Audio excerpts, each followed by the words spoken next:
Right.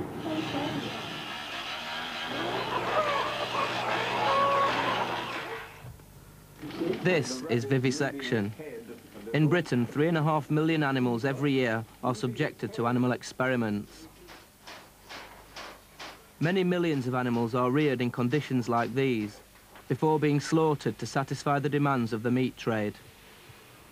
These practices are protected by law. Many animal rights activists have decided reluctantly to go beyond the law. They are taking non-violent direct action to combat animal abuse. In the last couple of years, there has been a massive upsurge in the number of actions carried out by activists. They use the name Animal Liberation Front, or ALF. Last year alone, over 1,800 animals were rescued from laboratories which carry out animal experiments. The largest raid took place here at the Royal London Hospital, from where hundreds of mice and dogs were rescued. Many thousands more animals were saved from factory farms. Just last month, 400 battery hens were taken from a farm in Staffordshire. While the law protects those who abuse animals, those who try to help animals are persecuted and brought before the courts. Since 1985, over 150 men and women have been sent to prison for animal rights activities. This has not deterred animal rights campaigners. In this programme, I'd like to explain why so many people are still prepared to break the law for animals. I was in Bexhill one day and somebody gave me a leaflet about vivisection, and I looked at the leaflet, and in the top right-hand corner was a bitch dog that was up on her haunches with a terribly distended stomach. Now, when I saw the thing, I didn't actually believe it. And so I wrote to Animal Aid, the people that produced the leaflet, and really I complained about it. I said, you know, how can you show this illusion of this sort of thing goes on in Great Britain? And then for the first time in my life, I had to accept that all animals, all sentient beings feel pain. So all the other species feel pain in exactly the same way as a human being. And that was the thing I couldn't live with. The law is so bad for animals. The law doesn't help animals whatsoever. The law allows factory farms, the law allows hunting, the law allows vivisection on innocent creatures. The law does nothing to protect animals. Legal campaigning began about 118 years ago, and it's been going on ever since. But the media weren't particularly interested, the public weren't interested. It was only when non-violent direct action began and people began getting into laboratories, getting out the information and the films, showing all the horrors of vivisection, of factory farming, etc., then the public became interested, the media became interested, and the whole thing began to take off. Direct action has saved many thousands of animals from suffering and death. By exposing hidden suffering to the public, stealing vital experimental data, and liberating animals, the ALF has closed down many vivisection laboratories. At the Churchill Institute in Oxford, a raid was undertaken where documents were removed, and it highlighted where pigs were being irradiated for wound research, and that research has now ended, and many, many pigs' lives have been saved.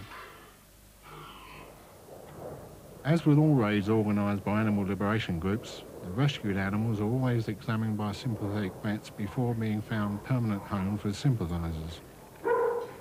During several of the raids, the animals looked suspiciously like pets. They showed affection and obeyed commands. Hardly the actions were purpose-bred laboratory animals. Good boy.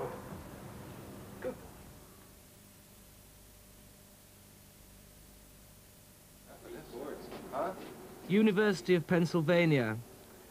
American ALF activists recovered this home video, taken by the scientists themselves.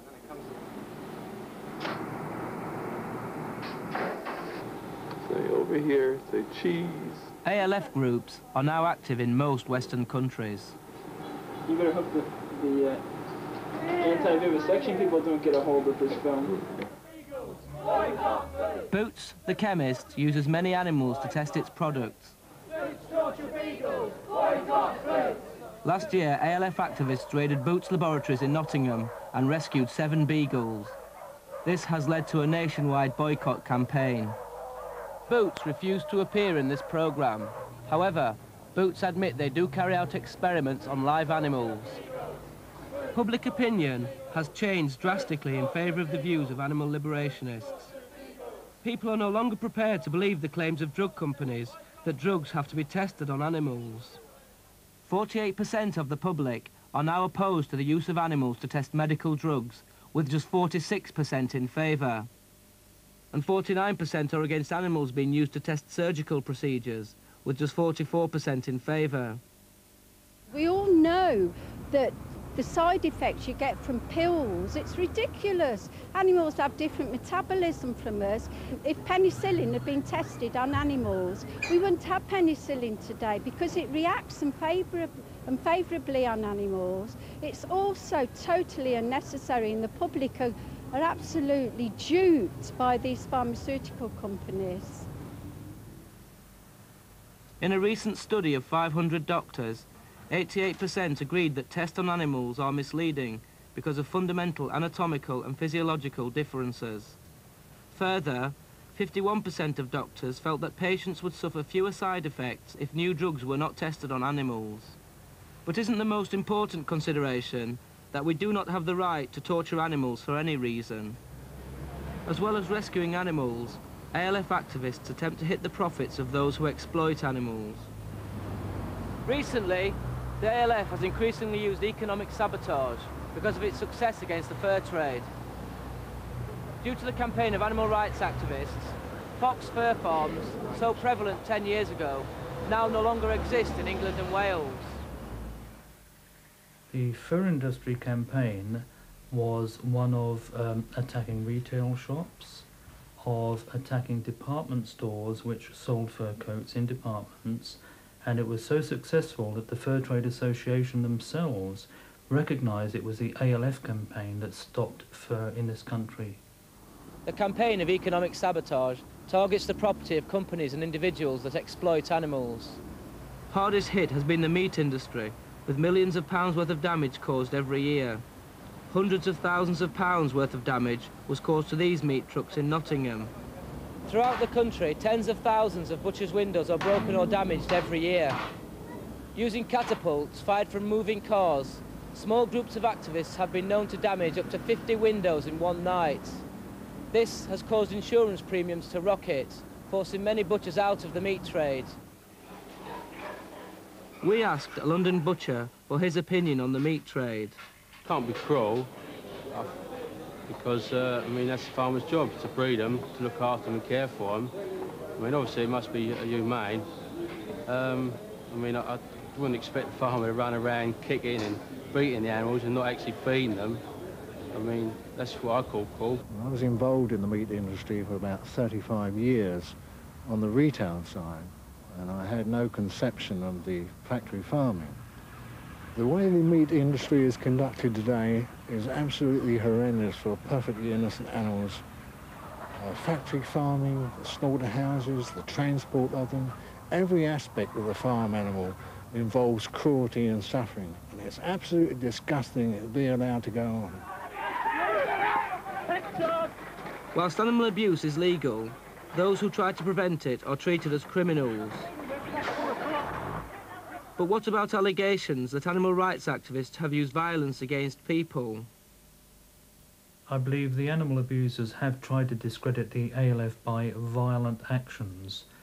After baby John Cupper was injured by the car bomb in the West Country, which was claimed to be the ALF but certainly wasn't, a blood sports enthusiast, Newbury Street, only hours afterwards, planted a nail and petrol bomb under his own Land Rover and claimed it to be animal rights. No animal rights person has ever endangered life of any kind. Behind locked doors, hidden from the public, animals are being tortured and killed now. Animal liberationists wish they did not have to break the law, but they are not prepared to wait hundreds of years for governments to act. It's clear that as long as this suffering continues, the number of people prepared to break the law in defence of animals will continue to grow.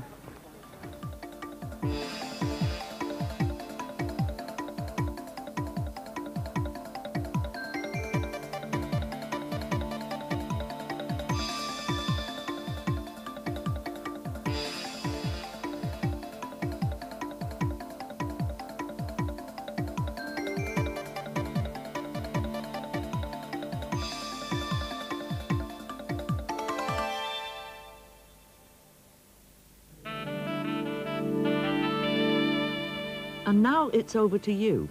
If you have something to investigate,